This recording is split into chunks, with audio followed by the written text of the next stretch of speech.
Hi అండి. 2 బంగాళదుంపలతోటి ఇలా ఈజీగా పునుగులు అయితే వేసుకోవచ్చండి. పైన క్రిస్పీగా లోపల సాఫ్ట్గా టమాటో చట్నీతోటి సర్వ్ చేసుకుంటే సూపర్ అంటే సూపర్ టేస్టీగా ఉంటాయి. పిల్లలైనా సరే పెద్దవాళ్ళైనా సరే చాలా ఇష్టంగా తింటారు. ఇది మార్నింగ్ బ్రేక్ఫాస్ట్ లాగైనా కానీ ఈవినింగ్ స్నాక్స్ లాగైనా చేసుకోవచ్చండి. ప్లీజ్ అండి వీడియో చూసే ముందు ఒక లైక్ అయితే ఇవ్వండి. పదండి ప్రాసెస్లోకి అయితే వెళ్ళిపోదాము.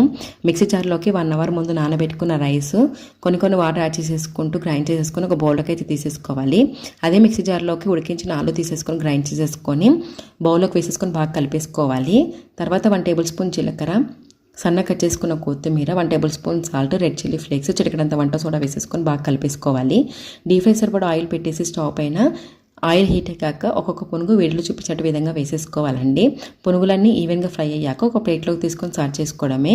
ఎంతో టేస్టీగా ఉండే ఆలు పునుగులు అయితే రెడీ అయిపోయాయండి. అదే బంగాళదుంప పునుగులు. మీరు కూడా ట్రై చేసి ఎలా వచ్చాయో కమెంట్లో చెప్పండి. మీకు కనుక వీడియో నచ్చితే లైక్ చేసి సబ్స్క్రైబ్ చేసుకోండి. బాయ్.